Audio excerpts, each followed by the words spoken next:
Olá, amigos. Hoje reunidos aqui para um podcast, para um papo gostoso com o Dr. José Maria Santarém e meu amigo Fernando Marques, educador físico e que todo mundo já sabe da vida do Fernando. O papo vai ser bastante proveitoso porque o conteúdo é grande. Vamos passear um pouquinho lá por trás, contar os anos que se passaram em relação à atividade física e muito mais. Dr. José Maria Santarém, doutor pela Universidade de São Paulo, fisiatra, reumatologista, autor de livros. Nosso mestre. Nosso mestre. Não há quem não tenha feito aula com o doutor. Doutor Fernando, muito obrigado. Obrigado pela indicação, doutor, obrigado pelo tempo. Onde nós estamos? Instituto Biodelta. O que é isso?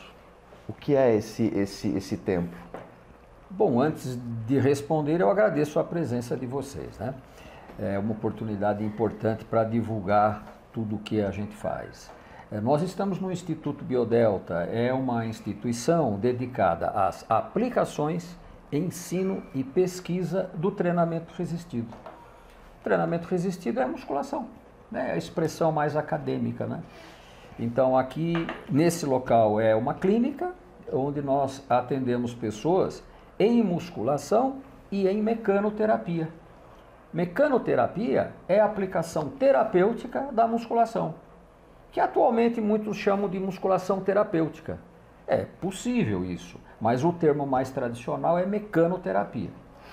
E o Instituto nasceu em que ano, doutor? Bom, a nossa instituição nasceu em 91, certo. Mas na época nós não atendíamos pessoas. A nossa proposta era projetar equipamento.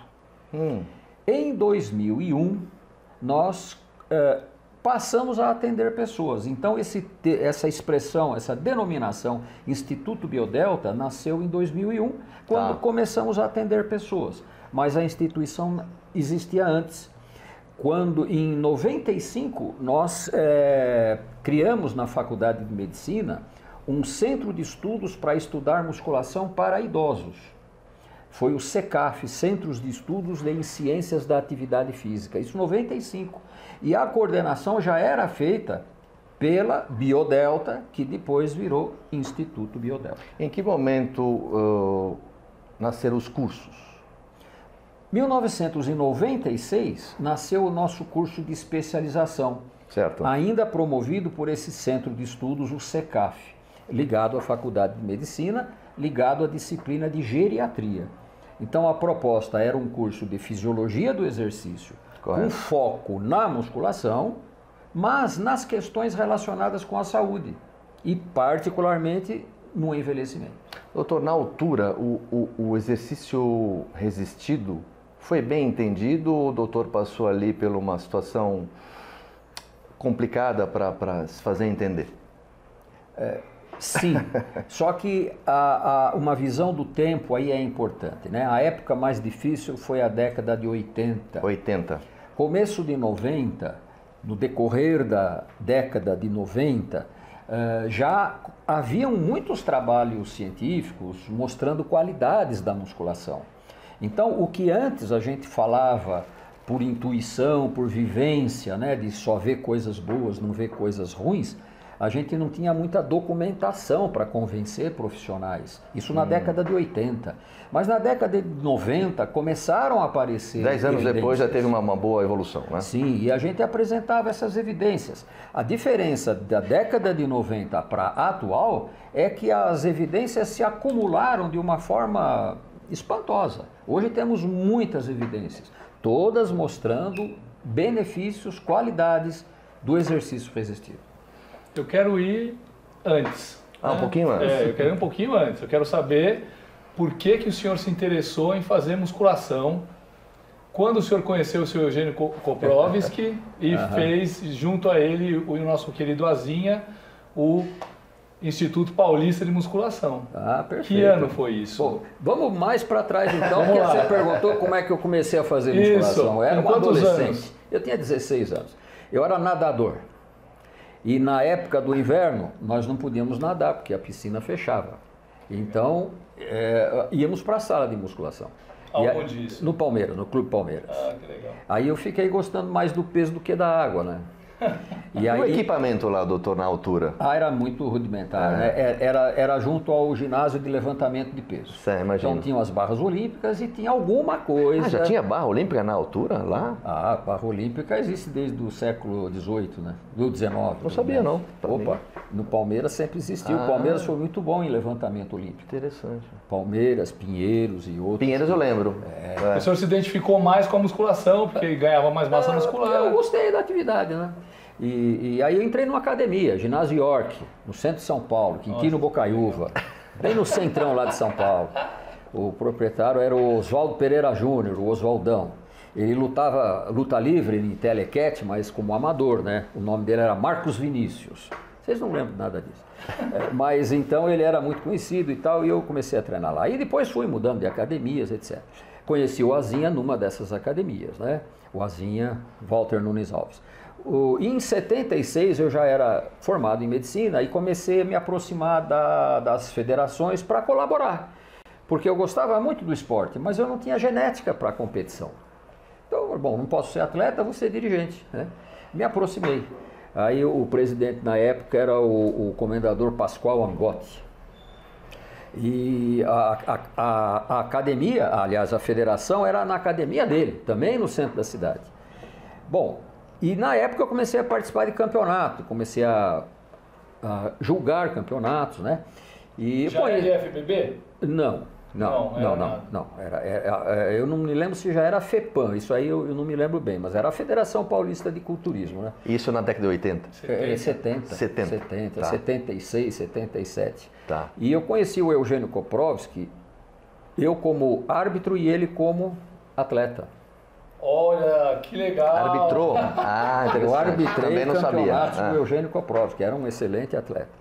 Mas, enfim, esse foi o primeiro contato com o Eugênio, né? E aí fomos manter um contato, porque em 78 eu fui morar em Santa Catarina e ele começou a assumir funções de direção aqui, aí me convidava para dar cursos e a gente foi criando uma amizade sempre em função de um objetivo comum, que era a divulgação da musculação, tanto na área dos campeonatos quanto na área dos cursos. E em Santa Catarina eu fundei a Federação Catarinense de Culturismo, em 80.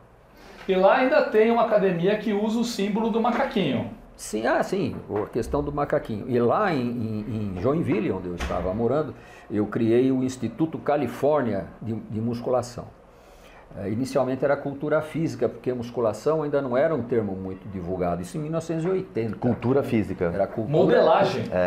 Modelagem. Mas cultura física cultura também. E modelagem, acho que era os termos. Eu achei que modelagem era meio... Pode ter, o senhor tinha razão. Eu achei melhor falar em cultura física. Um pouco mais másculo. Enfim, mas logo a musculação ganhou o nome, né? Ganhou repercussão e a gente mudou para o Instituto Califórnia de Musculação. E isso foi em 80. No mesmo ano, 80, nós criamos a Federação Catarinense de Culturismo. Quando eu voltei para São Paulo, em 84, é que eu e o Azinha montamos o Instituto Paulista de Musculação. Nasceu em 84? 84. Sim. Nessa rua aqui, né? Afonso Bovero. Afonso Bovero. É a continuação dessa rua. Essa é a doutora Arnaldo, a continuação... Estão os vizinhos. Vizinhos. Tá. E o Instituto marcou época, né? Naquela época não havia grandes academias. Não havia grandes academias, eram pequenas academias e especializadas. Judô, balé, musculação. É verdade, né? é verdade. Então, e o Instituto Paulista era só musculação, mas... E gigante, descia ali como se fosse o estacionamento do prédio, né? Descia a rampa, era uma coisa maravilhosa, as máquinas amarelas. Eu sou dos assentos amarelos na época. Foi muito gostoso. O senhor começou a atuar na federação, o Arnold já era campeão. Em 76 ele já tinha 6 títulos de Mr. Olímpia. Só que ninguém conhecia ele, né? Todo mundo chamava de Arnaud. Arnaud. Porque ninguém conseguia falar o nome dele. Né? É verdade. Era o Arnaud. É o Arnaud. O Bipil, o Arnaud e o Bipil, cara. Bipil. O Bipil, Bill Burr. Que ótimo. Enfim, é isso aí. Que interessante, nasceu em 84. Eu acho que eu percebi em alguma entrevista do doutor, o que era o Instituto Paulista, quando vocês pegaram o imóvel? Bom, era o estacionamento do prédio. É isso que eu queria falar, estacionamento do prédio. Nós transformamos num ginásio. era bastante amplo, né? Você tinha rampa.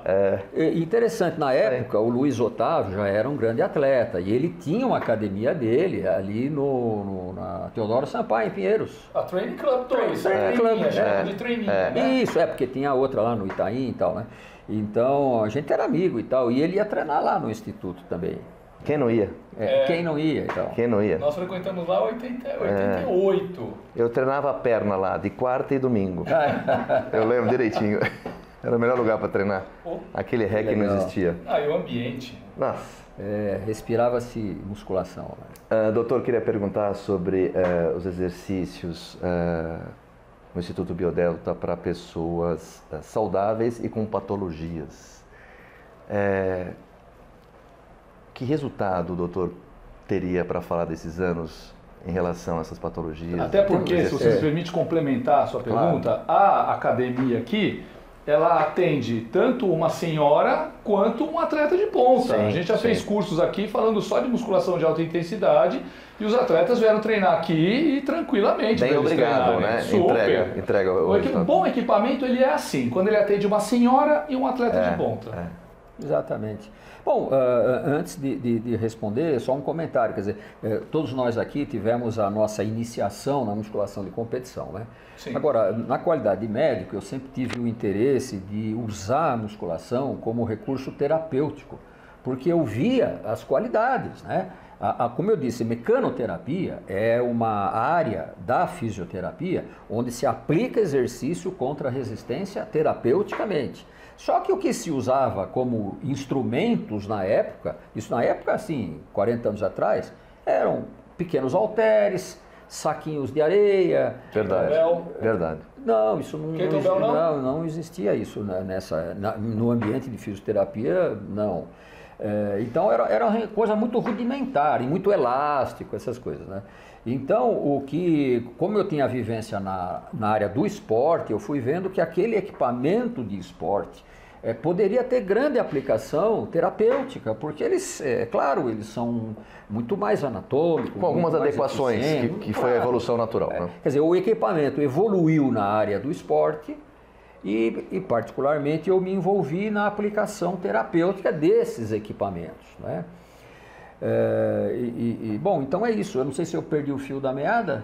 Não, era sobre as patologias realmente que ele entrega o resultado. Pois né? quer dizer, basicamente os efeitos da musculação são muito úteis para prevenir doenças e para tratar doenças. Então, uma série de doenças podem ser de alguma forma evitadas, né? E sempre tratadas, né? Então é isso aí, a gente pode se alongar a isso dando exemplos. Eu me lembro sempre doenças, das suas palestras, do senhor falando, quando o curso é exercícios resistidos na doença, no envelhecimento, que os idosos, eles têm problema de saúde, não tanto pelo envelhecimento, mas pelo sedentarismo. Não é isso? É isso mesmo, quer dizer, o envelhecimento, a rigor, começa quando a gente nasce. Mas até os 25 anos predominam processos de síntese, né? Então a pessoa não percebe que está envelhecendo, porque ela está melhorando em tudo, está crescendo e tal, se desenvolvendo. Mas dos 25 anos para frente, passa a predominar os processos de desgaste. E que quanto mais avança a idade, mais se acentuam os processos de degeneração. Essa parte de degeneração. Eu queria pegar uma carona nessa resposta e perguntar se na saúde do homem, um homem moderno, por não fazer tanta força em relação à testosterona, porque o homem não faz mais força, né? Então o trabalho com treino resistido faz todo sentido, não? Faz, é um dos aspectos, um dos benefícios do treinamento resistido, né? Estimular a produção dos hormônios sexuais masculinos, né?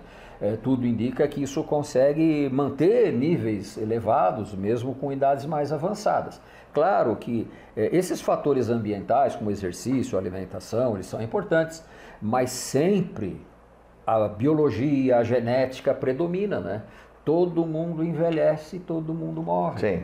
Então a gente não consegue frear 100% os processos degenerativos, mas a gente freia em grande parte.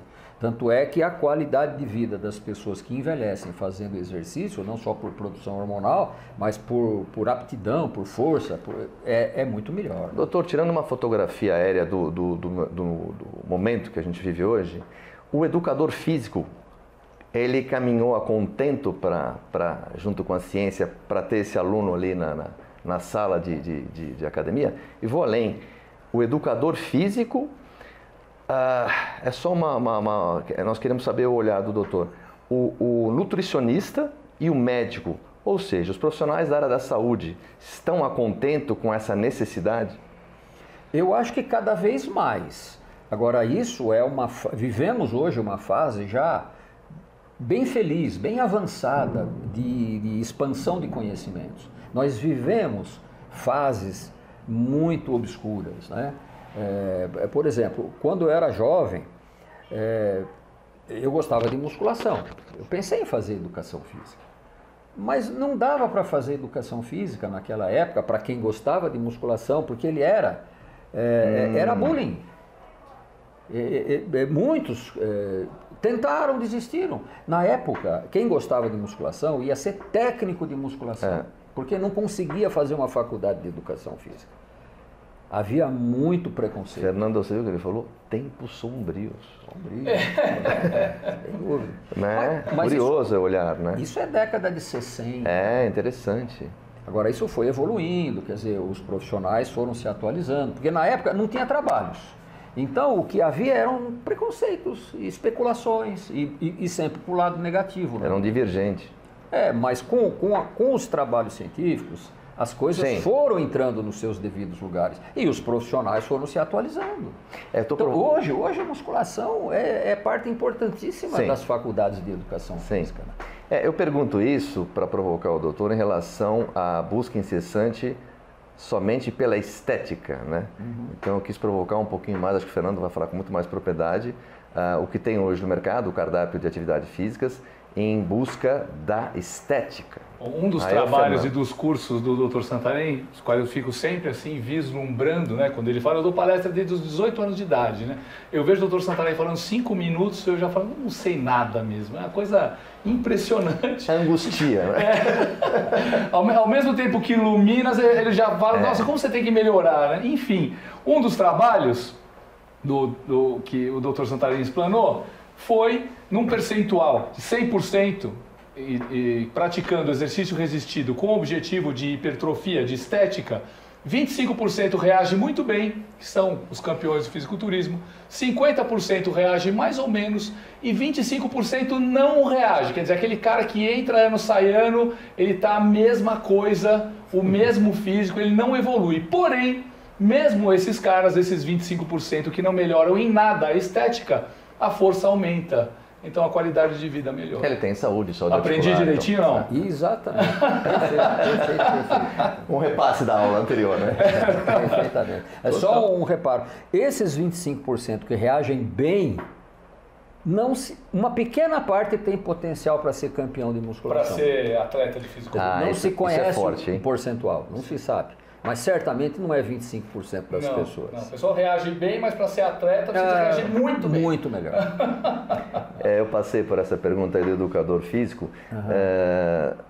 Doc, os aparelhos comerciais que estão na praça, eu queria perguntar o seguinte, existe aparelho mal projetado? Com certeza. Existe? Com certeza. Existem trabalhos internacionais muito conhecidos mostrando que existem duas coisas que machucam na musculação. Uma é queda de peso. Queda de peso, peso cai. Tira o leg press e cai a anilha no pé. Queda de peso e aparelho mal projetado. São as duas coisas que mais machucam na musculação. É muito forte isso, aparelho mal projetado, é assustador falar isso. Não, existem aparelhos, todos nós que vivenciamos musculação já conhecemos alguns aparelhos que você faz um movimento e já sente desconforto. Ai, né? Já sabe, mal projetado. Infelizmente isso existe. Espero que cada vez menos, né? Mas ainda existe. Como veio essa necessidade do senhor projetar os próprios equipamentos? A Pórtico foi a parceira desde o começo?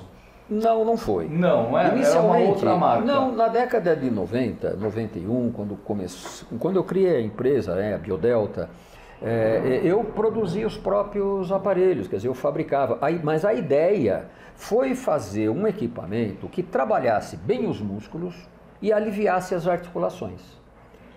Para esses dois objetivos, eu escolhi o sistema de alavancas com pesos livres. Desculpa, esse seria então um aparelho confortável às articulações? Confortável nas articulações e eficiente para trabalhar os músculos. Tá, não perdendo a eficácia, né? Isso. Tá. Então, segurança e eficiência é o que a gente buscava nesse equipamento. O senhor fabricava como uma serralheria, assim? Sim, eu era uma pequena indústria, né? Lá em Joinville, eu comecei lá em Joinville, que eu morava lá, né? 90 eu já estava aqui, mas eu montei lá porque tinha mais conhecimentos lá, etc. Bom, então fiz essa pequena indústria e a gente começou a produzir esse equipamento. Uma curiosidade, o sistema de alavancas e pesos livres que eu uso desde 90, naquela época, também começou a ser utilizado pela Hammer nos Estados Unidos. Então, simplesmente isso. Biodelta e Hammer nasceram juntos. Olha que beleza. Essa informação eu não tinha também. Ninguém que está assistindo tem. Essa muito boa. Nasceram juntos. E tem gente que acha que a Biodelta copiou a Hammer. Não é verdade, a gente nasceu junto. Até porque quem conhece as duas linhas vê que são muito diferentes, né, os aparelhos. Só que o sistema mecânico é o mesmo, alavancas com pesos livres. A ideia é a mesma. Agora, entre Biodelta no Brasil e Hammer nos Estados Unidos, quem é que cresceu? Não, sim, a máquina americana, sim, claro. É dentro de um mercado infinitamente maior. Claro, sem dúvida. Mas enfim, o nosso começo foi esse. E aí nós começamos a produzir o equipamento e produzimos até, já avançando nos anos 2000, não me lembro bem as datas. Mas aí eu percebi que, vamos dizer, as vendas não justificavam a manutenção da estrutura, porque eram poucas as vendas, né? Então o pessoal que ia assistir curso, gostava do equipamento, aí comprava, mas era uma coisa assim que não mantinha uma pequena indústria. Porque o Hammer praticamente se vendia sozinho, porque tinha toda a força do marketing, da marca. Não é, né, Fernando? Também é escala, né? Escala, sim. Pois é, não tínhamos escala. Bom, aí eu credenciei uma empresa aqui em São Paulo, ficamos alguns anos com ela, a Cybergin, mas aí tivemos alguns problemas lá e aí que eu passei para a Pórtico. Entendi. Então a Pórtico assumiu a fabricação da linha Biodelta já nos anos 2000, eu não lembro bem a data, e houve perto um upgrade, né? Eu percebi quando eu vi os equipamentos. Sim. Os projetos eram os mesmos, mas houve uma evolução grande, né? Não só em métodos construtivos, mas em aprimoramentos de projeto mesmo, né? E a Pórtico ainda pertence ao Zé Manuel? O Zé Manuel Correia, o grande Zé Manuel Correia. Foi presidente da federação e o senhor era médico da federação. Junto com ele, não foi? Na realidade, o José Manuel, ele cuidava, ele era o presidente da Federação Paulista, numa época em que eu e o Eugênio estávamos na Brasileira, na Confederação Brasileira. Aí já era IFBB. Aí já era IFBB. Mas éramos parceiros, né? Sim. O José Correia, que é conhecido, o Zé Correia, e o Eugênio eram parceiros. E eu estava lá com o Eugênio, né? Então, eu nunca fui diretor subordinado ao Zé Manuel por uma questão... Sim, você estava na confederação. Eu estava na confederação com o Eugênio, poderia ter sido parceiro do Zé Manuel. Mas a gente acabava trabalhando juntos, né? E nessa época o senhor era diretor de? Arbitragem. De arbitragem. E cursos técnicos. Que beleza. Aqueles cursos todos que nos formaram. Esses cursos foram dados em todos os estados brasileiros, quase todos os estados brasileiros. Saudade, viu? Saudade. Muito. Puxa vida, é verdade.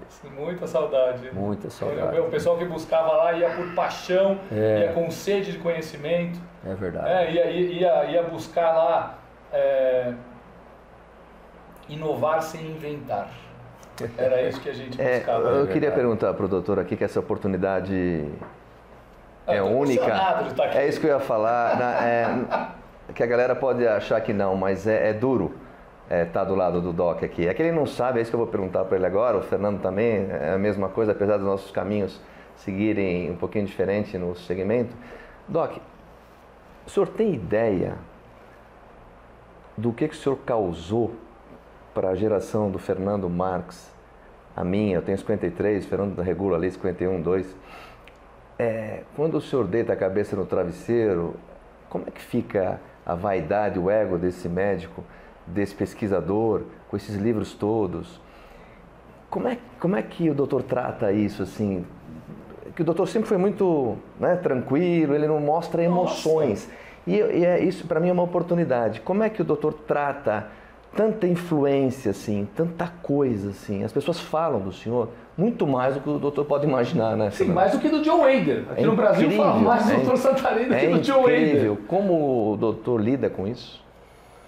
Bom, em primeiro lugar, eu me sinto feliz com isso. Mas eu tenho plena consciência que os méritos não são meus, foram uma série de coincidências, né? Quer dizer, na época em que eu gostava de musculação, poucos médicos gostavam de musculação. Então, na época em que não havia trabalhos, a gente tinha só a nossa vivência para falar, então a gente era muito pouco considerado, né? Então eu fico feliz hoje porque os trabalhos vieram confirmar aquelas intuições que nós tivemos. Então isso me deixa feliz, né? O fato de muita gente reconhecer o nosso trabalho me deixa mais feliz. Mas eu tenho certeza que isso não foi um mérito meu. Eu tive a sorte de ser o primeiro. Nasci numa época em que eu fui o primeiro. Que classe, hein, na resposta. A grande contribuição, exatamente como ele estava falando, que os médicos não conheciam musculação, eu acho que a grande contribuição do Dr. Santarém para todos os profissionais de saúde foi mostrar que musculação não é só fisiculturismo. Porque os médicos, esses médicos que o senhor acabou de citar, que não gostavam de musculação, é porque viam os atletas. Não viam os benefícios do exercício resistido para as pessoas comuns. Até porque não existiam muitas pessoas comuns que faziam musculação. Todo mundo que ia para o Instituto de Modelagem, de Cultura Física, ia lá para ficar forte. Ninguém entrava lá, estou aqui para melhorar a minha saúde. Não é verdade? É verdade. Na década de 60, minha mãe dizia que passava na Teodoro Sampaio e tinha umas academias lá em cima e só tinha mau elemento com os braços para fora fazer marinheiro, não sei o quê. Não, é verdade. Você falou marinheiro, eu lembrei do Clube Santista, né? de fisiculturismo. Sei. Comentando sobre aquela época, eu quero fazer justiça a dois médicos antigos que foram muito importantes da musculação. Dr. Laércio Jorge Martinez beleza. E Dr. Allen Chat. Esse eu não conhecia. Eu conheci. O Dr. Allen Chat. O Dr. Allen Chat foi atleta, foi competidor, né? O Laércio era bem forte também. Era forte. Eu acho que ele tinha uma área de competição dele, acho que era básico, né? Não era fisiculturismo. Mas ele foi presidente das duas federações, né? de fisiculturismo, que na época era junto com o básico, e de levantamento olímpico também. Agora, o Allen Chat, ele era um atleta de competição. Ele competiu com John Grimek. Nossa, que legal, né? Então ele era bem antigo, foi um grande atleta, né? Ele era chamado Apolo Brasileiro. Olha só. Eu me lembro que... E o senhor aprendeu com eles? Eles contribuíram com o senhor? Não, eles eram mais velhos do que eu, então eles só foram meus ideais. Então, quando eu digo eu fui o primeiro, eu fiz uma correção, né? Teve gente antes de mim, até os que me estimularam. O Dr. Allen Chat, ele era fisiatra e reumatologista, que são as minhas especialidades, né? Então eu segui bem a carreira dele. Ele só se enganou quando ele me examinou, porque ele atendia de graça a alunos das academias, porque eram pouquíssimas academias, né? Então ele tinha um acordo lá, olha, muito vai lá, médico, né? Ele ia lá, é verdade. Entre uma consulta e outra ele examinava, fazia isso, tal. Aí ele me examinou, eu estava com um amigo, né? Ele falou: bom, esse aqui vai precisar treinar, esse aqui vai ficar bom, apontou para mim, né? Ele errou. Então... Errou. Não, mas o senhor tinha um bom físico. Eu vou mandar para edição aqui, eu tenho foto preto e branca do doutor treinado. Vou mostrar, vamos colocar nesse ponto aí. Não era nível de competição, né? Não, mas já era bem maior do que todo mundo ali na época, assim, não é? Do que o pessoal do clube, por exemplo. O senhor era um dos mais fortes. Quando o senhor deixou a natação e foi fazer musculação.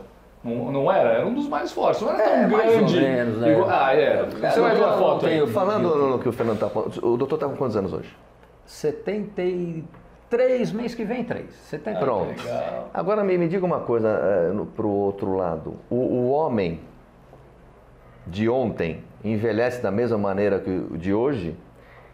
E pergunto, como vai envelhecer o homem do futuro? Eu queria falar um pouco sobre essa história da velhice e o que o senhor trabalha aqui no dia a dia. O que a gente precisa lembrar aí é que a longevidade aumentou bastante, né? Quer dizer, o homem de ontem vivia menos, né?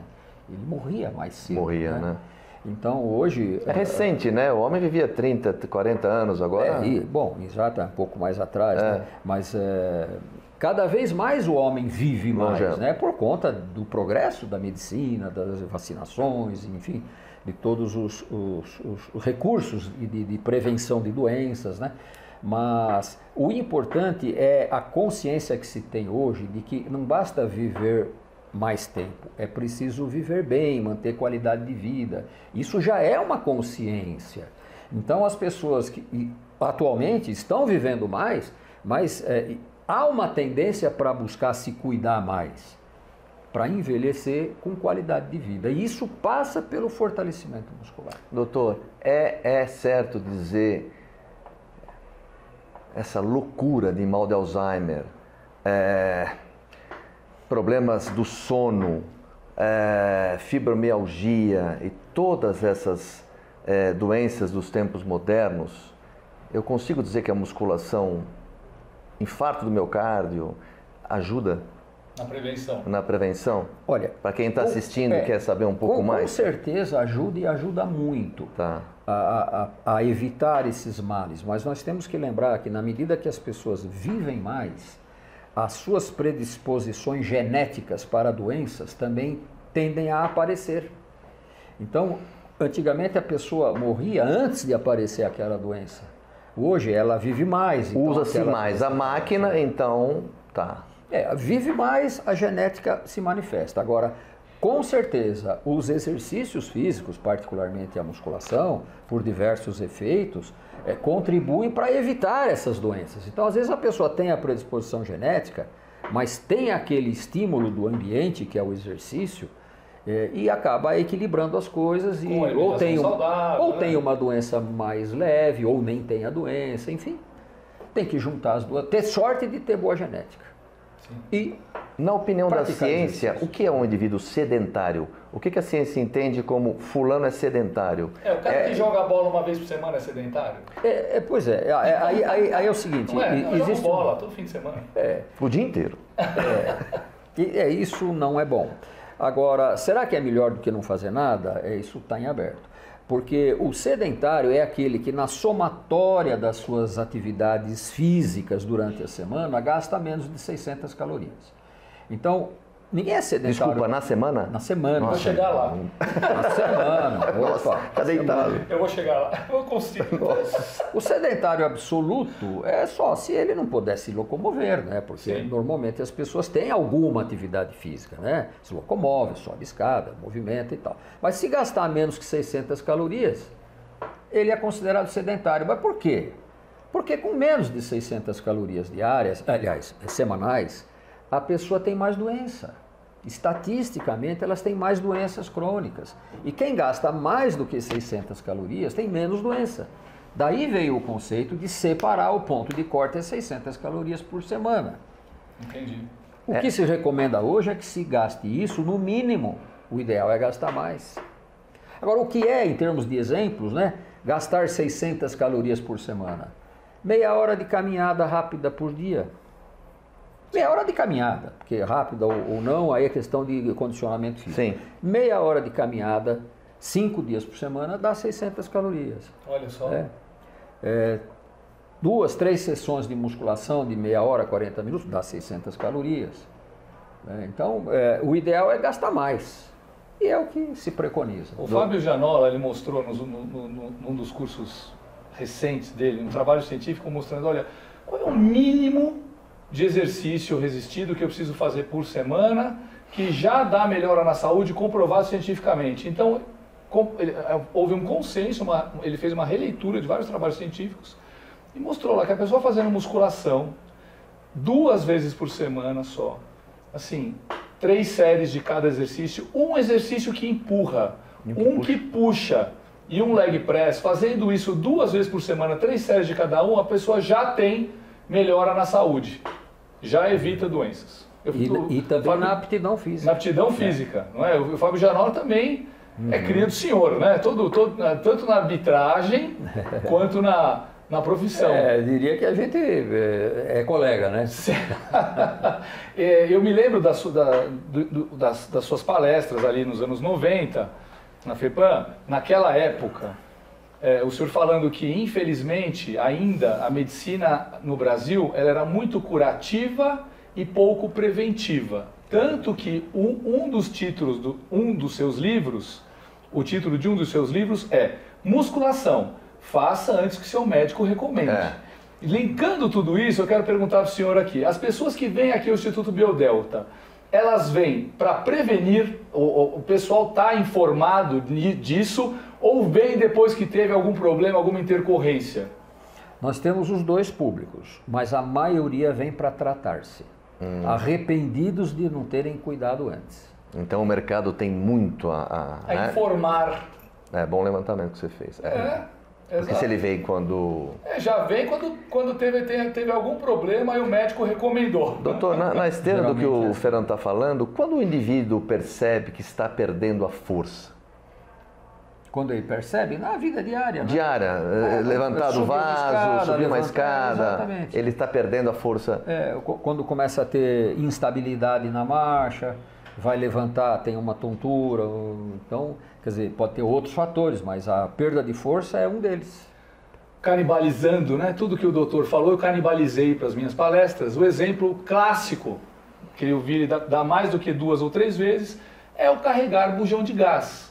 Qual que é a diferença entre uma pessoa forte e uma pessoa fraca?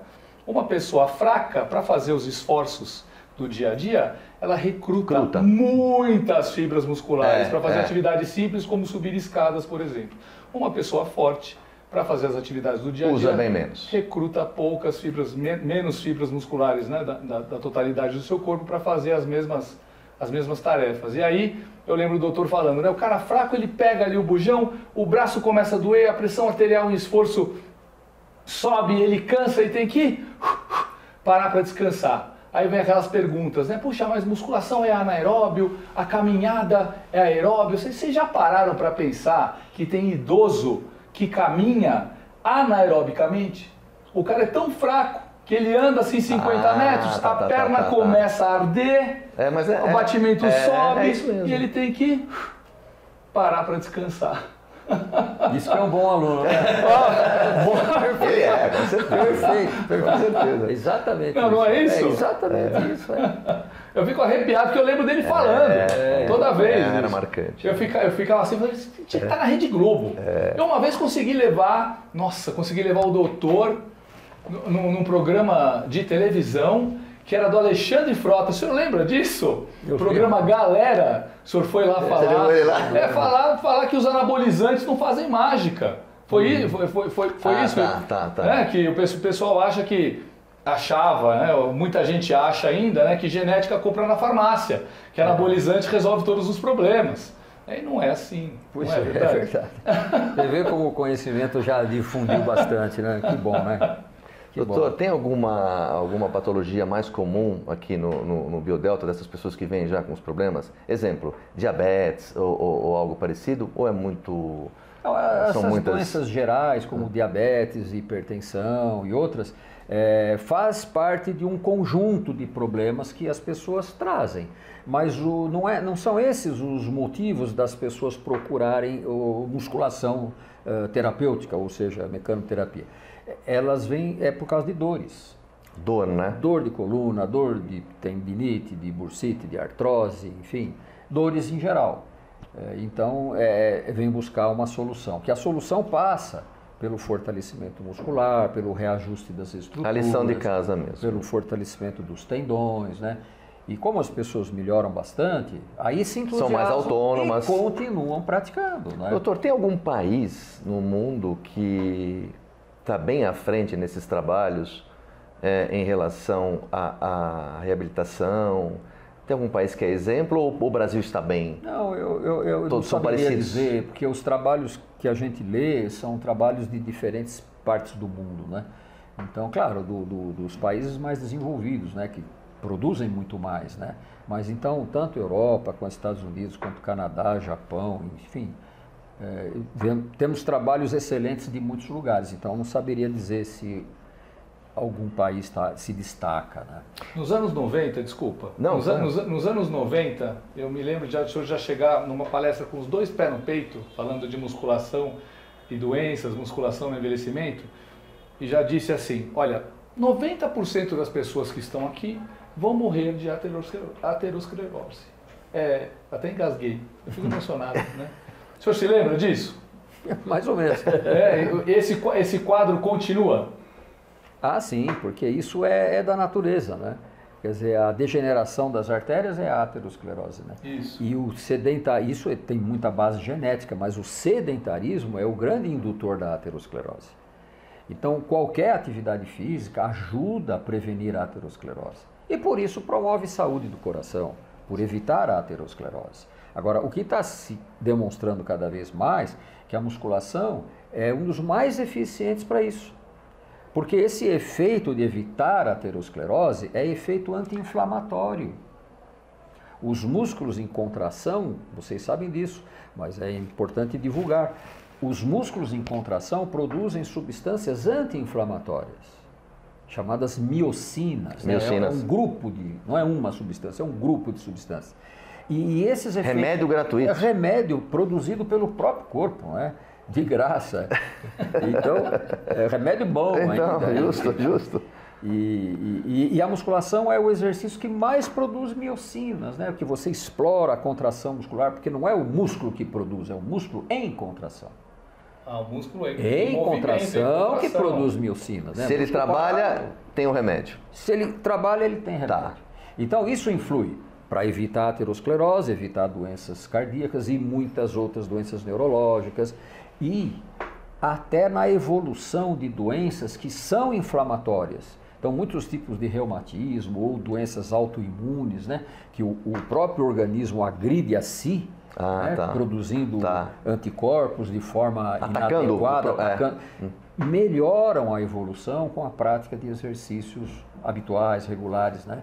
E a musculação é um exercício muito interessante porque você consegue fazer mesmo para pessoas muito fragilizadas. Então você vê uma pessoa com dor no joelho, com dor no quadril, dor na coluna, dor no ombro, vai fazer o que de exercício? Não, congela. É exatamente essa pergunta que eu quero fazer.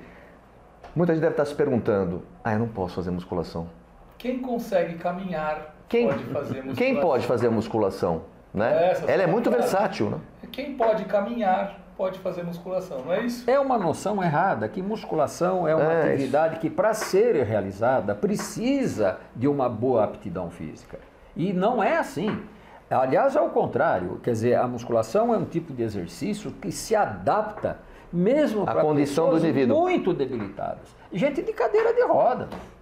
Consegue fazer musculação para ver se um dia levanta. Para ver se um dia levanta. Então, tudo é adaptado. E progressivamente vai melhorando, a pessoa vai evoluir dentro das possibilidades que a natureza permite para aquele caso. Mas sempre a pessoa consegue fazer. Uma outra pergunta que é do Fernando, mas eu vou entrar na seara dele. Eu acho que o senhor mentiu a idade, porque eu fiquei sabendo que o senhor participou de campeonatos onde não tinha música. É verdade? Pode ser? Quando eu disse que fui árbitro nas competições do Eugênio Koprovsky, algumas competições do Eugênio Koprovsky, não tinha música. Olha só. O Eugênio competia sem música.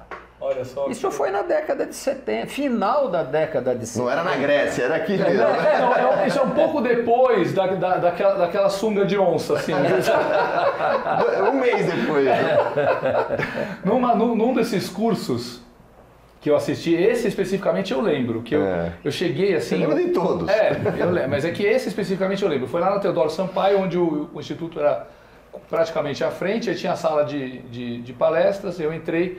Tinha chegado uns 10 minutos atrasado, não tive oportunidade de cumprimentá-lo, tal. Sentei ali lá na frente, que eu sou surdo, né?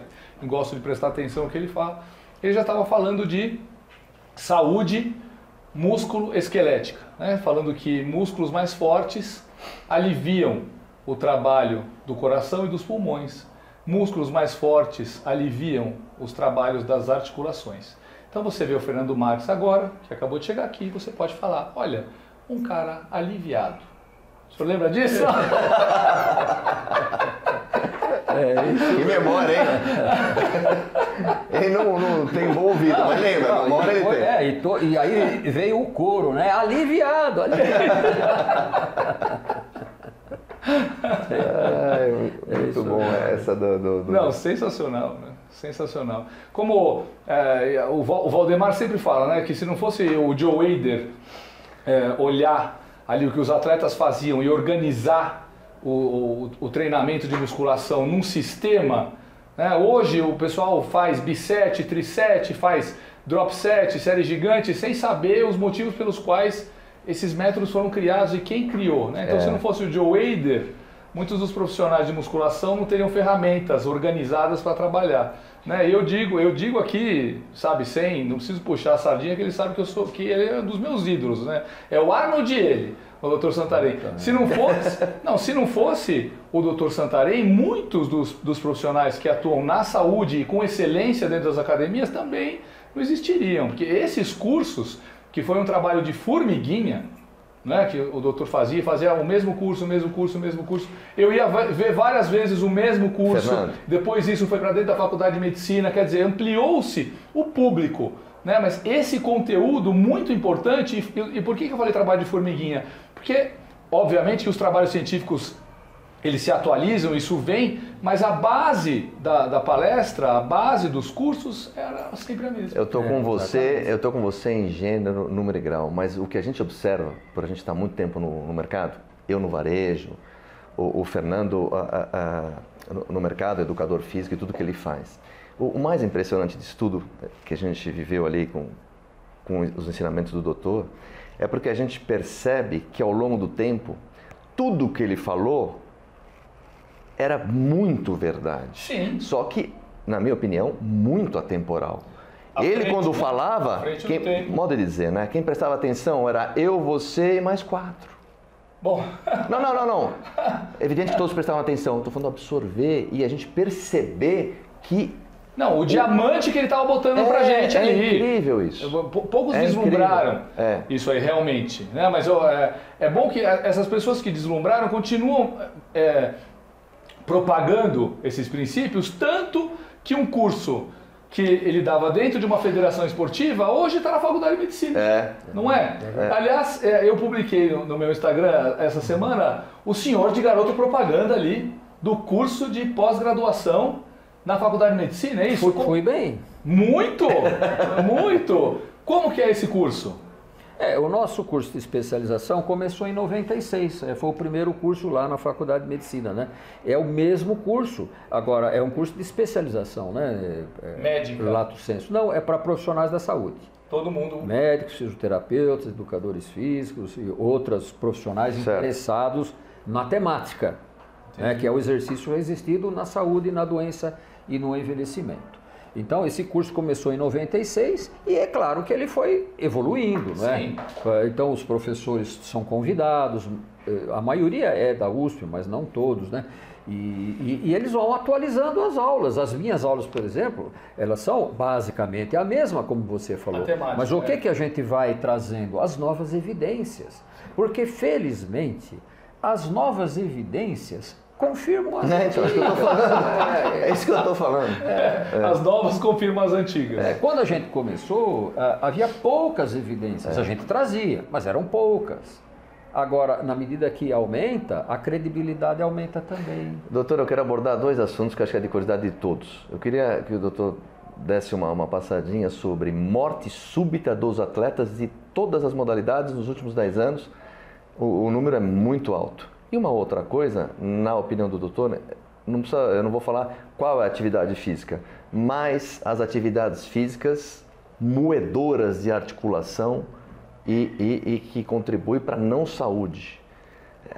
Queria que falasse da morte súbita e dessas atividades que a galera está fazendo e as salas de cirurgia estão crescendo muito em operações do quadril e etc, etc, etc.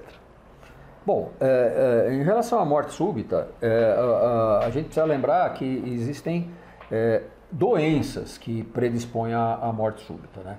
Então, se a pessoa desconhece a doença, ela excede na atividade, na intensidade, na frequência e acaba tendo uma morte súbita. Mas muitos conhecem a doença, mas se recusam. Negligência mesmo. Negligenciam Tá. os alertas dos seus médicos, né? Então existem muitos exemplos, né? Que não precisa a gente estar citando, mas pessoas até conhecidas que morreu fazendo exercício, mas sabia que tinha doença. Sabia que tinha doença, ele negligenciou os alertas. Ah, tá. Negligenciou os alertas. Porque existem doenças nas quais a pessoa não pode fazer grandes esforços. E se faz, está sujeito a ter uma morte súbita. Passou a linha. Grandes esforços. Grandes esforços, principalmente atividades prolongadas, não é musculação, não é levantar peso. Ninguém morre levantando peso. Pode machucar. Morrer correr, pedalar, nadar, a frequência cardíaca alta, a pressão arterial alta, desidratação, morte súbita. Né? Então, esforços intensos, prolongados, etc., né? Contínuos. O que o senhor está falando nem é tão súbito assim, né? Meio que esperado. Mais uma frase, né? Quanto maior a intensidade da atividade física, maior o risco para a saúde. Não é isso? Exatamente. Mas principalmente nessas atividades contínuas, né? Correr, pedalar, nadar, atividade intensa, né? Levantar peso, parou, cansou, parou. Sim. Ninguém morre fazendo isso, né? Sim. Bom, então existem as doenças predispostas. Uma outra causa de morte súbita, que infelizmente está ficando cada vez mais frequente, é trombose de coronária. E trombose de coronária tem um grande vetor, anabolizante. Anabolizante favorece trombose de coronária. Desculpa, doutor, a trombose... É a coagulação do sangue dentro do vaso. Do vaso, né? Pode ser no coração, pode ser no cérebro, dá um AVC, né? Um acidente vascular cerebral. E a desidratação, o anabolizante, aumenta as plaquetas, modifica todo o princípio, a cadeia da coagulação, favorece isso. Então, como o anabolizante hoje é muito usado em todas as modalidades, existe aí uma condição de base, né, que predispõe à morte súbita. E claro, aí vem as doenças, se juntou as duas coisas, você tem os casos fatais, né? Doutor, e as atividades moedoras de ossos, de articulações, ligamentos? O senhor passa na frente do box do CrossFit, o senhor olha ali e fala, puxa vida, ninguém aí é aliviado. Pois é. Falando mal da atividade, né? A musculação é uma atividade muito segura, porque você não tem impactos, não tem torções, etc. Salto. Não tem acelerações, desacelerações, então é muito segura. E fortalece o músculo que protege as articulações. Agora, qualquer outra atividade que tenha esses fatores de lesão acentuados, né? E não é só, o CrossFit é uma delas, claro, mas não é só isso. Ginástica olímpica, pum, cai em pé, quer dizer, em várias modalidades, né? Vôlei, basquete, né? Então, impactos, torções. Tá. Então, essas coisas, se a pessoa tem uma boa musculatura, uma boa genética, ligamentos fortes, tal, ela aguenta. Se não tem, lesão. Agora eu vou fazer uma pergunta que você adoraria fazer. Eu também da nossa época. Para que todos possam... Musculação. Para um rapazinho de 14 anos, pode fazer musculação? Criança pode. Essa é uma pergunta clássica. Imagina, minha mãe, agora que eu falei com 13 anos de idade que ia fazer musculação, ela quase infartou. Mas eles precisam ouvir deles. Sem dúvida, sem dúvida. Bom, Arnold, com 16 anos, estava competindo, né? Que idade será que ele tinha quando começou? Né? Pois é. Porque atleta não é referência. Atleta é um fenômeno, né? Mas não há dúvida, quer dizer, o detalhe é o seguinte, criança pré-púbere, né? Não tem nem estatura para alcançar os aparelhos de musculação. Sim. Então já é um limitante. O outro limitante é que a criança geralmente não está motivada para atividades assim individuais, né? Foco, concentração. Foco, concentração. Isso que é mais brincar e coisas mais lúdicas e tal. Então, musculação não é uma atividade ideal para criança, né? Agora, nos Estados Unidos existem fábricas de aparelhos de musculação em miniatura para criança. Leg praizinho, curioso, puxadorzinho, essas coisas. Então, risco não há. Quer dizer, uma criança que sobe num daqueles trepa-trepa de parquinho e pula no chão, tem impactos muito maiores do que fazer musculação. O próprio jogar bola, né? O próprio segurar o peso do corpo, né? Enfim, atividades lúdicas, né? de futebol e de qualquer coisa, quer dizer, são muito mais traumáticas do que a musculação. Então, a primeira vez que eu fui para os Estados Unidos, eu caí direto no Kentucky. Ali. E aí fui, porque a Andréia ia competir, e ela me irritou, obviamente, e eu fui andar. E tinha lá no Kentucky o centro de treinamento dos Cardinals, que é o time de beisebol, né? E eu fui lá conhecer, um coach deles me recebeu, e eu vi esses equipamentos, né?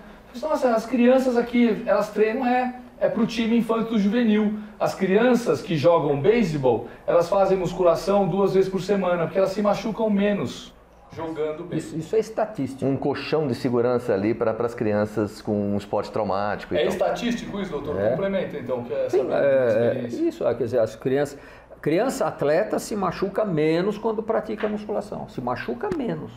E o pessoal também tem que perder um pouco o medo de fazer as pessoas treinarem, né? Outra frase melhorou do muito, doutor. mas ainda tem, né? Não, porque cardiopata, grupo especial, ficou difícil ficou difícil mas tem que ficar difícil. Sim, tem que usar peso, não cotonete. Sim.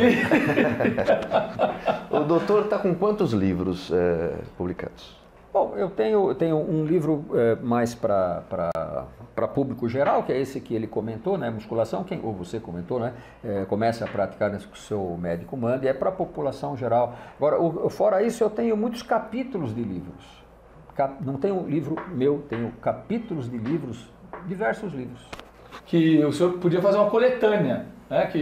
Dá para fazer. Não é? Eu passo a participação nos livros de outrem. Não é verdade? Isso tá fácil, está pronto. É só fazer. Tem no meu Lattes, né?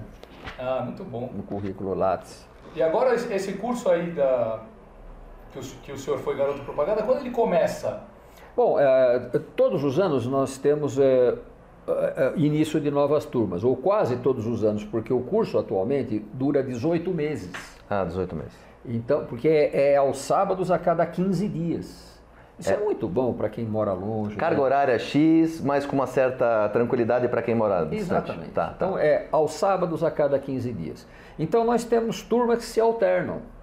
Então, um ano uma turma começa em março, a outra começa em agosto, aí o outro ano não vai ter turma, porque ainda estão em andamento, aí no outro ano começa, uma em março, outra em agosto e assim por diante.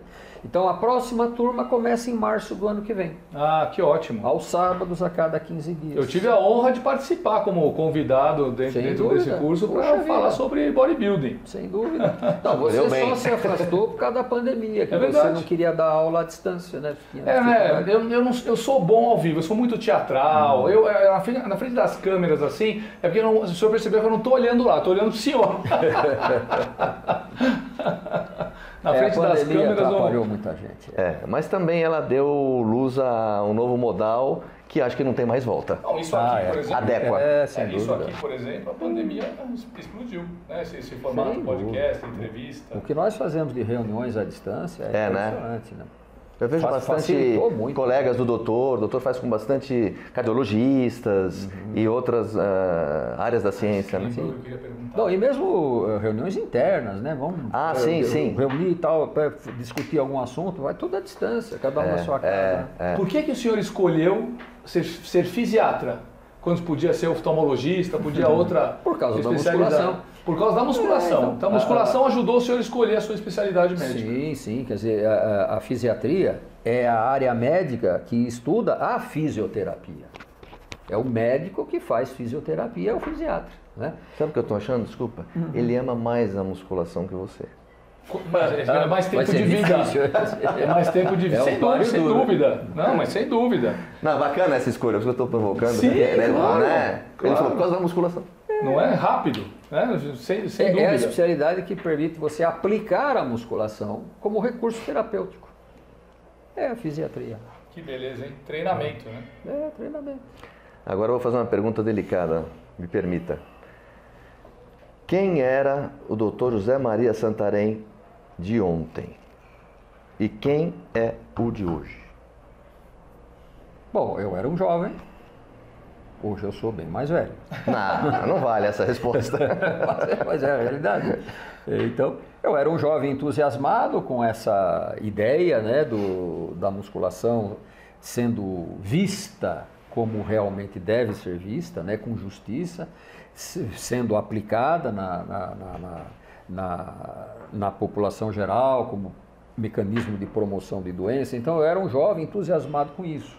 Então, hoje, como eu vejo que isso está acontecendo e que eu contribuí para isso, claro que em absoluto não fui eu o mentor disso tudo, mas eu participei. Sim. Então, isso me torna hoje um sujeito realizado, né?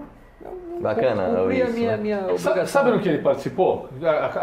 Isso sem modéstia nenhuma, ele pode afirmar. Quando ele começou a treinar, quando ele começou a estudar musculação, exercício resistido, fazer os cursos e tal, você entrava numa grande academia, por exemplo, uma Runner, vamos pegar quando inaugurou a Runner Bem TV, ali eu lembro, eu fui nessa inauguração. Você passava pela recepção, passava por grandes salas de ginástica e a musculação era ali uma salinha.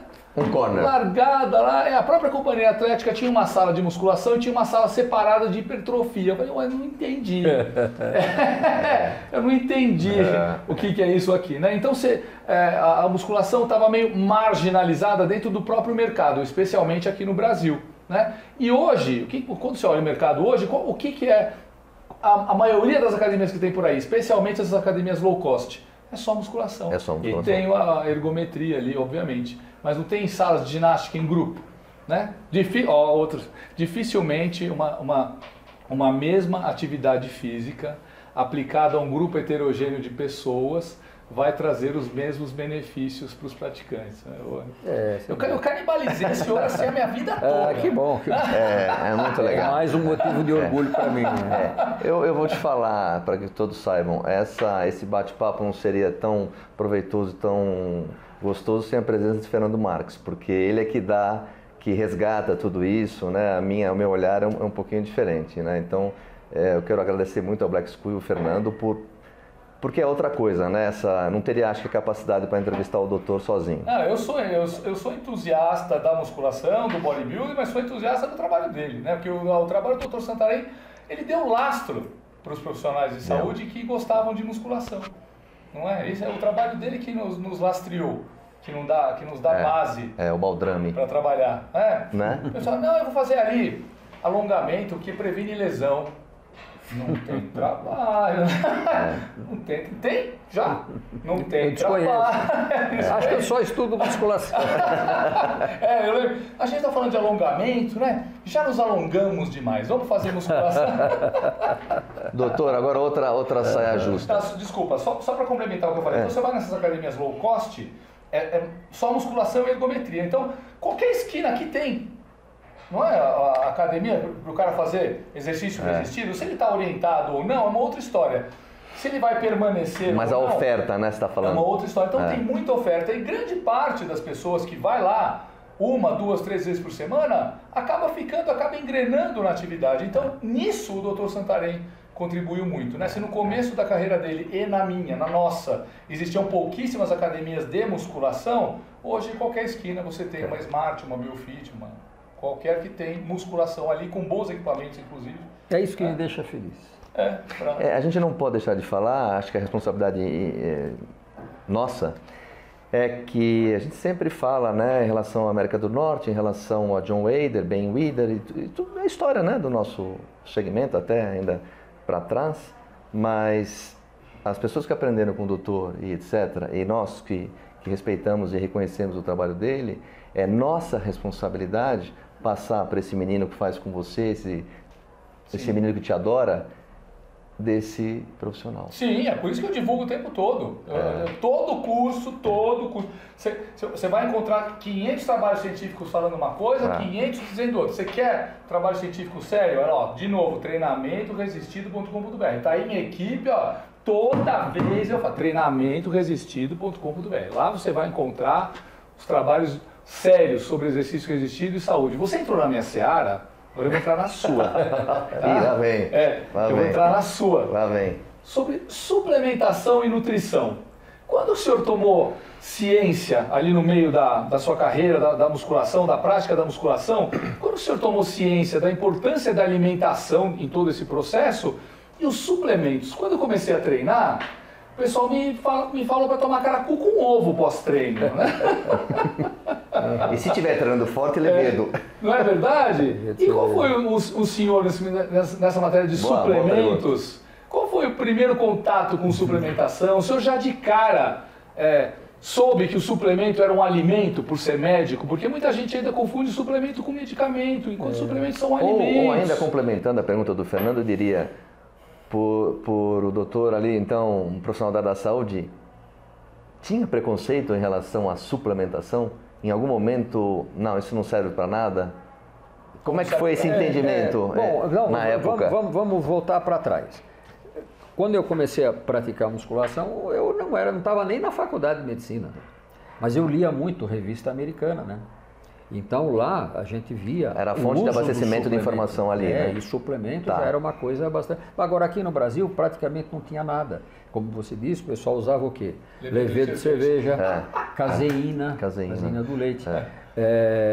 E houve uma época que apareceu, não era bem um suplemento, era um produto que as indústrias alimentícias usavam, mas era proteína isolada de soja. Chamava-se Proteimax. Proteimax. Sim, claro. Proteimax e o Samprosoy.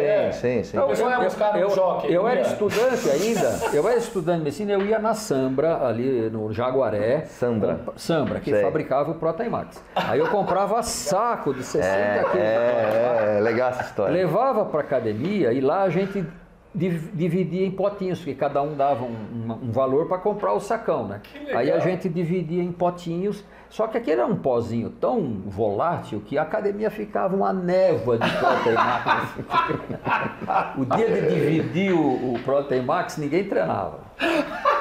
Eu queria ter vivido nessa época, juro. Isso o que era, doutor? Sabe quem participa? O Esdras. O Esdras estava lá comprando Proteimax também. Isso era 70? Era 71, 72, 73, por aí. Que legal. Esse foi o primeiro contato, então, proteína de soja.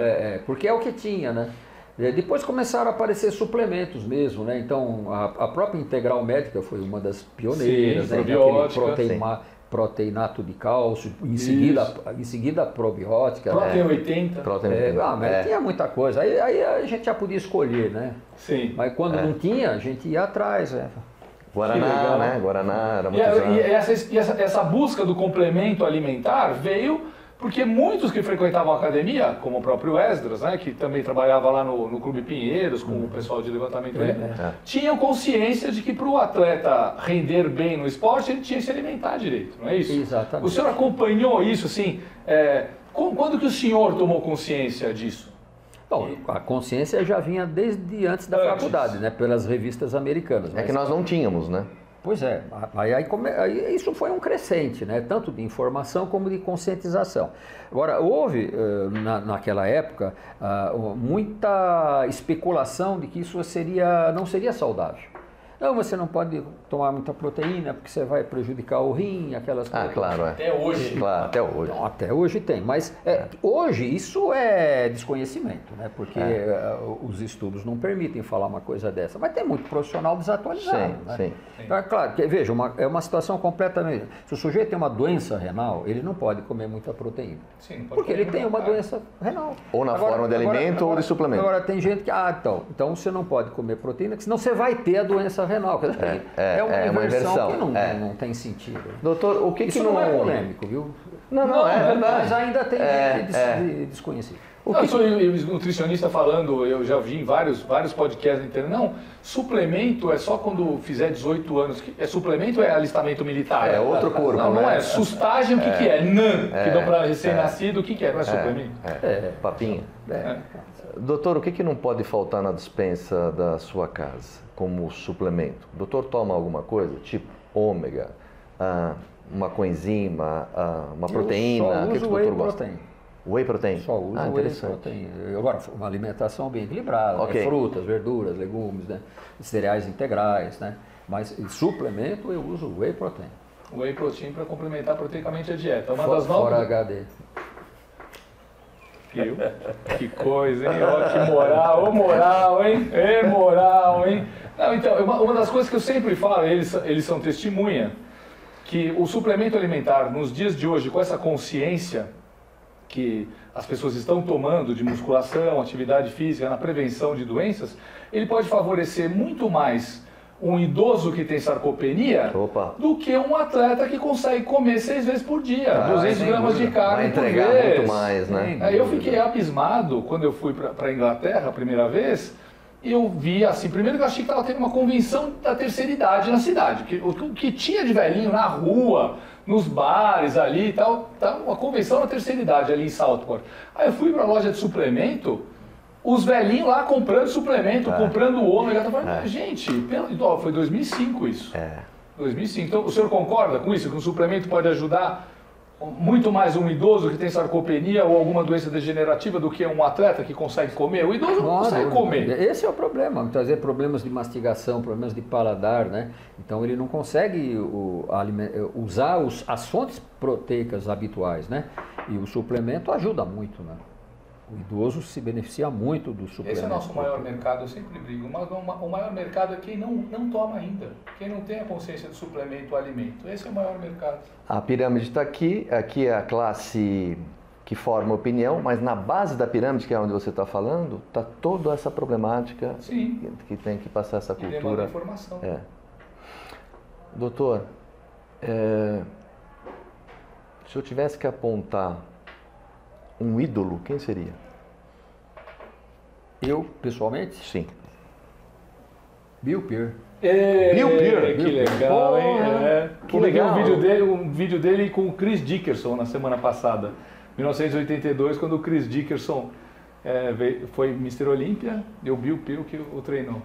O senhor conheceu pessoalmente? Ele veio para o Brasil? Eu não o conheci pessoalmente, mas desde adolescente eu tinha fotos no meu quarto.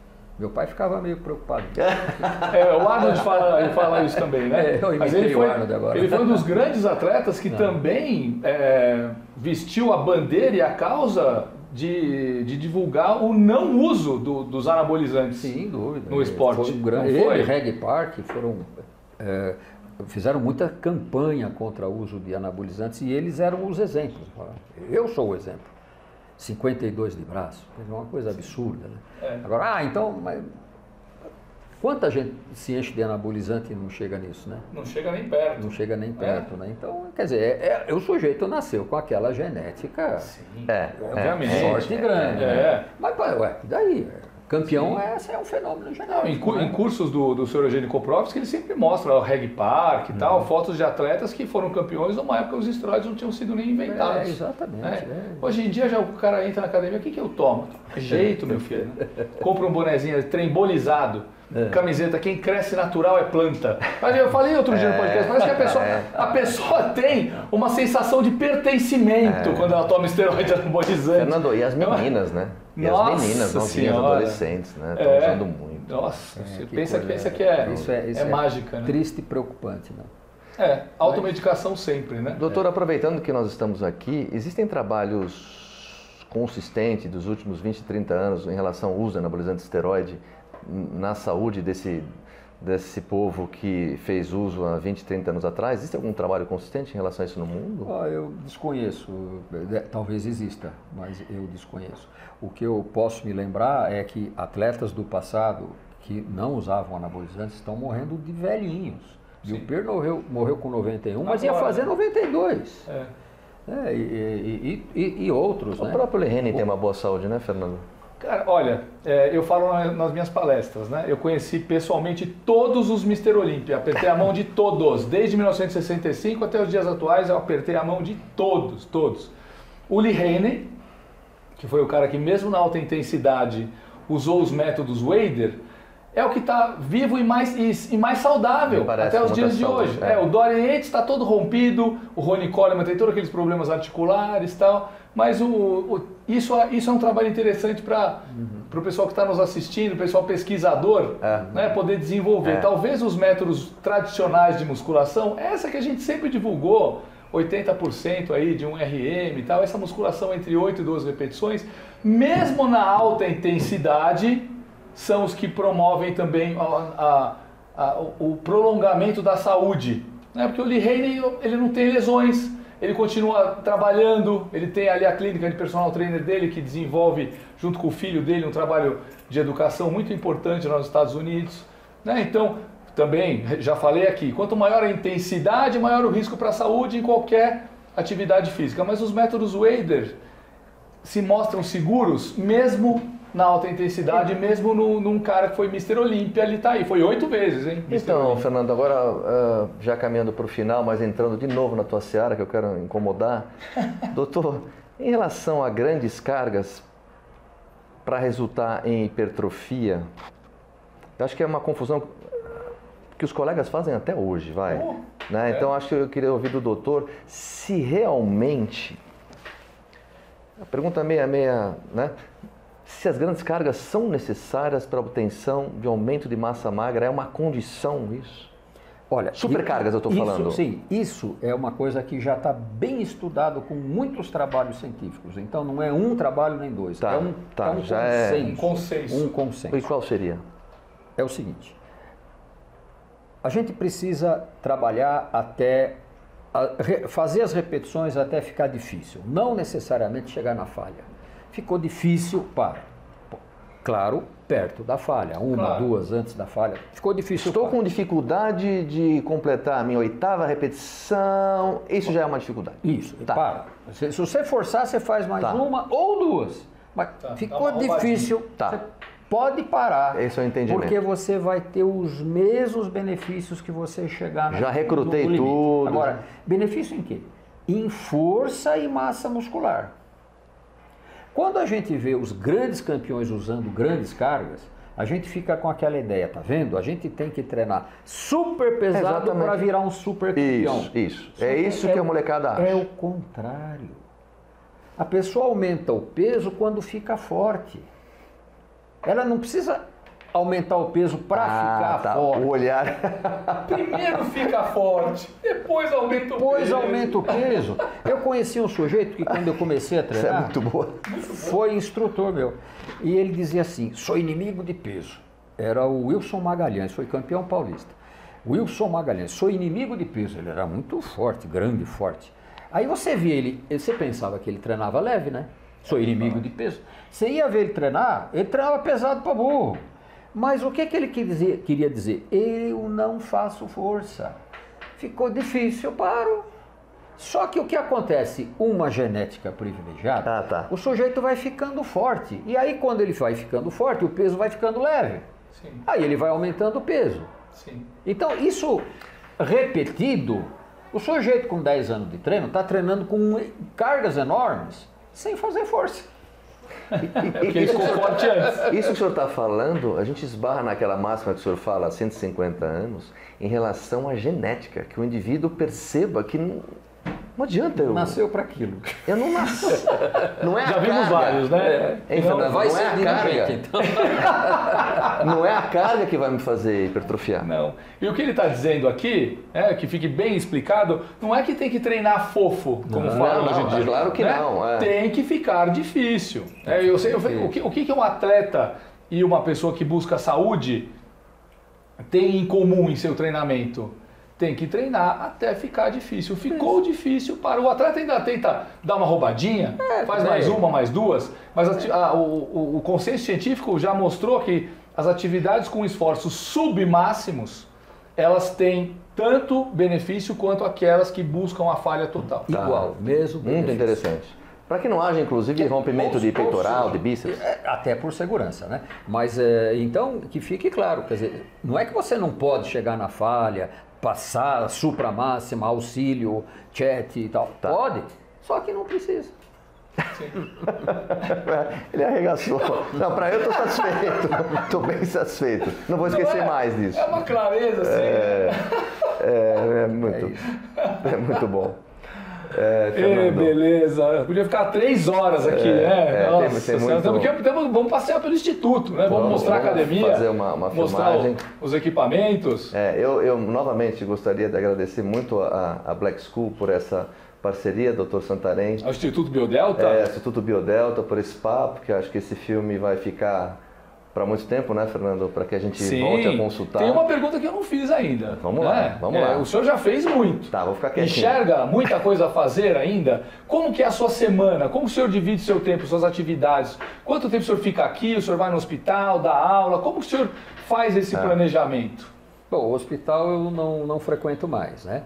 E a minha atividade universitária é o curso de pós-graduação, né? São as aulas. Basicamente o tempo eu divido em atender pessoas e estudar. E agora, com um pouco mais de folga, né, que eu estou diminuindo o atendimento, temos colegas médicos aqui ajudando, eu estou me dedicando mais à pesquisa. Então agora a gente está dando um foco maior para publicações, que o meu fraco do ponto de vista acadêmico é publicações. Eu fui muito envolvido com a prática, né? Com a vivência clínica e tal. Então, lendo, escrevendo e tal, mas sem publicações próprias, ou poucas publicações próprias. E agora que eu estou chegando aí no fim da carreira, eu quero melhorar essa falha de não ter muitas publicações próprias. E agora, com o Instituto Biodelta, a gente tem um campo muito grande para fazer trabalhos mostrando, documentando aquilo que a gente já vê há décadas, que são os benefícios, mas documentar isso. Doutor, é muito difícil publicar no Brasil? Então, se o trabalho é de boa qualidade, não é difícil publicar. E doutor, as pessoas encontram o senhor ainda, olha, eu quero passar uma consulta com o doutor Santarém. Quem que o senhor atende? Qual que é o seu público? O seu atendimento clínico hoje em dia, qual é? O meu atendimento clínico são as pessoas que já estão tensionando se vincular ao Instituto Biodelta. Então, a maioria tem problemas de saúde, geralmente dores de diversas origens, e vem buscar tratamento. Ou vem para prevenir essas situações, já consciente da importância da musculação. Então, a maior parte são pessoas de meia idade para frente. Mas nós temos aqui muitas pessoas jovens que vêm fazer musculação pela confiança na equipe. Qual seria essa meia idade, doutor? Qual seria essa meia idade? De 40 anos para cima. Podemos vir. Eu já vinha aqui. O senhor sabe que eu quase me lesionei aqui? É mesmo? Está filmado isso. É mesmo? Eu estava dando uma palestra e entusiasmado do jeito que eu sou aqui. Eu tropecei num equipamento, eu tropecei e pum, caí. Caí, já pum, levantei, está filmado isso. Vou mandar. Seria a lesão mais... O dia que o palestrante sumiu. Então, me se movimentando como um elefante, né? Nós vamos colocar aí no rodapé os contatos do Dr. Santarém. Quem quer passar com o Dr. Santarém e conhecer o trabalho aqui do Instituto Biodelta, que venha. Pessoas que querem treinar também, pessoas saudáveis que querem treinar. É uma academia que vale a pena, vale a pena conhecer, que não deixa a desejar para nenhuma academia que prepara atletas aí, né? Um atleta pode se preparar aqui tranquilamente, inclusive os professores estão fortes, hein? Estão melhorando. Nossa, pessoal aí tá... Eu vi. Pelo amor de Deus, hein? Sensacional, muito bom. Vamos rodar o Instituto? Vamos rodar o Instituto. E já por falar em Instituto, eu vou deixar aqui publicamente o meu agradecimento e da confiança do Dr. Santarém. Ele me cedeu os direitos do logo do Instituto Paulista de Musculação, que foi a casa da musculação aqui em São Paulo, e ele me cedeu os direitos, o macaquinho, né, que todo mundo ama, e nós vamos refundar o Instituto, graças a Deus, se Deus permitir, honrando todo o trabalho do Dr. Santarém. Muito em breve, né? E essa confiança. Se Deus quiser, 2023 está aberto. E eu fiquei muito feliz do macaquinho estar renascendo vivo. aos seus cuidados. Que bom, maravilha. Que beleza, responsa, hein? Eita! Pessoal, não deixe de curtir o canal Black School e College. Muito bom. E em breve teremos outras entrevistas com outros profissionais. Obrigado. Mas acho que aqui chegamos no auge, viu? Sinto muito. É o top.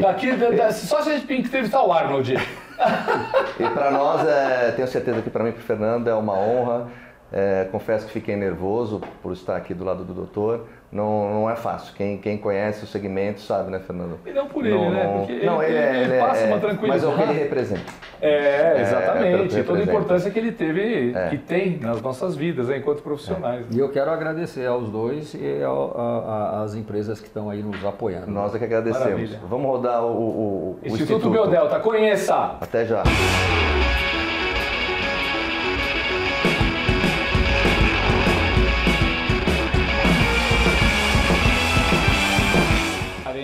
Da Sandra, que é uma das professoras do Instituto, né? Tá desde o começo aqui no Instituto, né?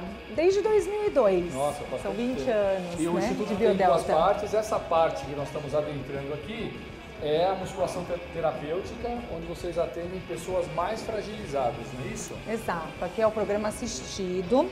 Nesse programa, a nossa equipe é mais numerosa, com o intuito de trazer toda a segurança do atendimento que é necessário para um determinado público que a gente atende, que são as pessoas que chegam com bastante limitação, né, que estão fragilizadas pelas suas próprias doenças. Então aqui a nossa equipe, ela conta sempre com um fisioterapeuta para 2 estagiários para atender um grupo aí de 6 pessoas. Né? Todos os nossos profissionais já fizeram um curso de especialização aqui pelo Hospital das Clínicas, em parceria com o Instituto Biodelta. É um curso coordenado pelo Dr. José Maria Santarém e esse é um grande diferencial do nosso sistema. É o profissional conhecer tanto de lesão e doença, quanto de adaptações, quanto de exercício. 100% das pessoas que estão aqui nessa área, elas estão aqui por recomendação médica? Então, grande parte hoje já chega realmente por indicação médica ou por indicação dos próprios clientes, mas passam por avaliação médica aqui dentro do Instituto, para que a gente... Quem não vem por recomendação médica, faz avaliação médica aqui no Instituto mesmo. Então, mesmo que venha com a recomendação médica, aqui o Dr. Santarém e o Dr. Ronaldo, que é o médico parceiro, eles fazem uma avaliação clínica e encaminha para a nossa equipe quais são realmente todos os diagnósticos e os cuidados que a gente deve ter com o exercício. Entendi. E os profissionais que estão atendendo aqui no momento, eles são professores de educação física, fisioterapeutas? Basicamente, a gente tem as duas profissões atuando juntas, né? É um personal training, não é? Num nível mais elevado, não é isso? É um nível bem assistido. Aqui a gente até fala que tem um atendimento individualizado para aqueles que têm dificuldade de locomoção, dificuldade de execução não assistida, ou o atendimento de grupo que fica um semi-personalizado. É quase uma relação de 2 clientes por profissional. Eu não quero adentrar a sala aqui, porque eu estou vendo o cuidado que vocês têm, que as pessoas estão de máscara e tal, então eu não vou adentrar essa parte aqui, eu só queria realmente mostrar o trabalho que é desenvolvido aqui, mas para mostrar o maquinário eu prefiro mostrar lá em academia lá em cima. Perfeito. Tá? E essa metodologia Biodelta, que agora vocês estão licenciando novas academias, ela é para academias, centros de reabilitação clínica ou os dois? É para qualquer um desses que você comentou, porque na verdade é o seguinte, só para reforçar, nós estamos há mais de 20 anos desenvolvendo a nossa metodologia. O que é isso? Conhecendo as doenças e conhecendo quais os melhores exercícios, as melhores adaptações que trouxeram os melhores resultados. Quer dizer, por ser um laboratório vivo, a gente vem atualizando a nossa metodologia, os nossos protocolos ao longo dos anos. O nosso licenciado, ele replica o nosso modelo aqui de atendimento. Entendi. Tem a assinatura do Dr. Santarém. Exato. Então pode ser um médico que queira implantar dentro do teu consultório um espaço que ele acompanhe os próprios pacientes. Seguindo o método, né? Seguindo sempre a metodologia. E qual é o horário de atendimento? Aqui nós estamos das 7 da manhã até as 21. bastante uma carga boa.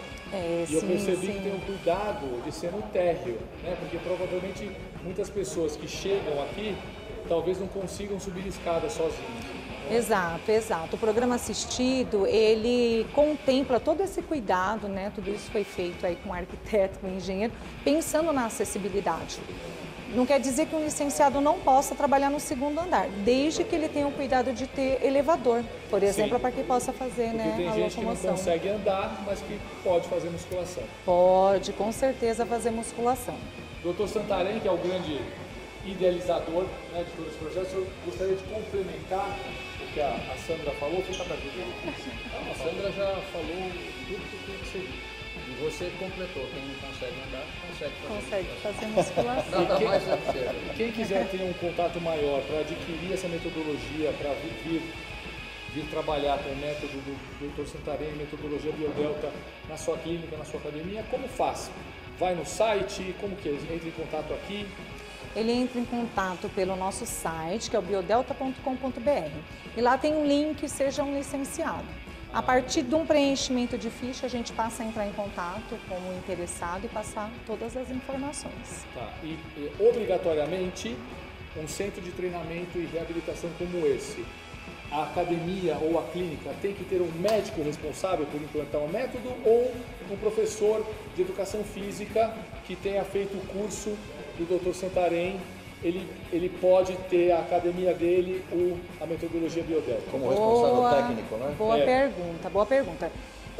Não precisa ter um médico presente, né? Ele pode fazer parceria com médicos para que esses médicos façam uma avaliação e que possam encaminhar de fato os diagnósticos, porque é isso que a gente precisa saber, exatamente o que é que ele tem. Não apenas uma liberação para o exercício, mas ele tem um desgaste, ele tem um problema no ombro, né? Então, ele pode levar sem a necessidade do médico estar dentro da instituição dele. Mas é bom ter um médico responsável para que a metodologia seja aplicada para resolver aquele problema específico que a pessoa veio tratar. Se ele conseguir parceria, a gente recomenda sim. Tanto é que nós temos alguns licenciados com um formato bem já próximo do nosso, que é com o médico responsável e que não impede que tenha o técnico responsável. Porque aí a gente tem dois segmentos, né? O médico ali cuidando realmente da parte clínica geral, mais o corpo técnico, o coordenador que é responsável pela condução dos protocolos e supervisionado pela nossa equipe, né? Excelente.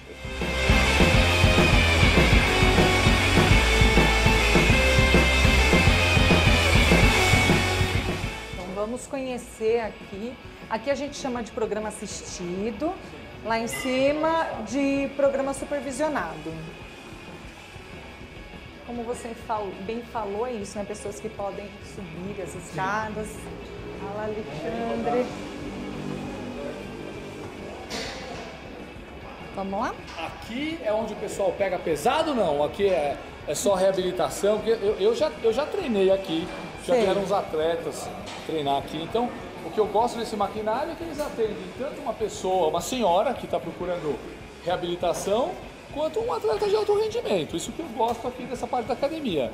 Né? Então, quem que frequenta mais aqui? Ainda é o pessoal da reabilitação. Eu posso dizer que a pessoa, às vezes, vou dar um chute aqui, hein?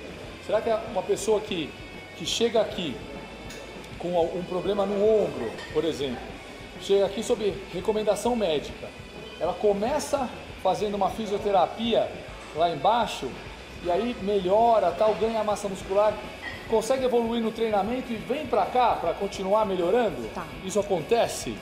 Acontece. Então eu vou explicar um pouquinho desse público, Por favor, né? quem tem que falar é você, então, que eu falo demais. Aqui a gente atende público de todas as idades. E assim, às vezes a gente se depara com pessoas com limitações e que podem pegar o próprio peso, podem ajustar o próprio equipamento. Então, na verdade, a gente tem algumas situações. Uma é que uma pessoa que tenha uma dor no ombro, como no seu exemplo, que começa os movimentos mais curtos, mais adaptados, ela pode evoluir, vai depender da individualidade dela. Sim. Né? Mas o mais importante é que a gente sempre vai encontrar uma forma de fazer com conforto e evoluindo dentro dos limites de cada um.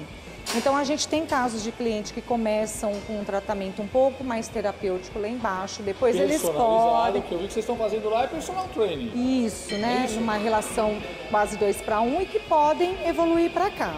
E tem muita gente que não gosta de ambiente de academia também. Sim. Não gosta do barulho da academia ou às vezes se incomoda que tem muita gente na sala para pouco profissional. Então a gente tem esse cuidado de ter uma relação professor-cliente adequada para que a gente possa acompanhar todo mundo. Mas mesmo aqui em cima a gente tem pessoas com diagnósticos, mas que melhoram a tua funcionalidade, passam a ter uma vida normal, mas com os nossos cuidados. Aqui o trabalho é de personal training também ou tem um professor que atende o grupo? Então, Quem vem para cá já está num nível de treinamento mais avançado? Não necessariamente. Não necessariamente. Às vezes tem pessoas sedentárias, mas que tem um pouco mais de autonomia e independência para poder mexer no equipamento, mexer no peso, aí ela inicia no programa supervisionado. Aqui a relação é um profissional com um estagiário com um grupo de 12. Então é quase 6-1.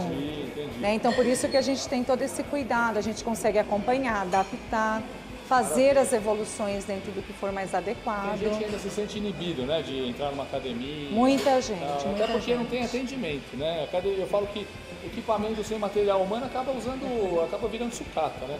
Eu, pessoalmente, eu adoro treinar na Smart Fit, viu, doutor? Porque cada vez que eu vou lá, eu vejo um exercício novo que eu nunca ouvi falar, que eu nunca vi. E o cara faz, nossa, como o cara pensou, né, nessa barbaridade? A gente vê nas suas redes sociais as barbaridades. Eu queria passear por aqui. Vamos passear por aqui. Eu queria que o doutor... Vamos pegar o doutor Santarém e falar. Tem uma máquina que é um clássico para mim. Que é um clássico. Para onde que é? Esse leg press aqui, ó. Isso aqui é uma beleza. Aproveitar o... Fala. Tudo bem, James? Tudo bem? Tudo bom? Será que eu posso filmar você fazendo exercício? Eu sou ideia, hein? Ah, tá bom. Pode filmar?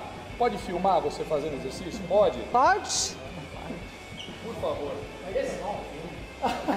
De jeito nenhum.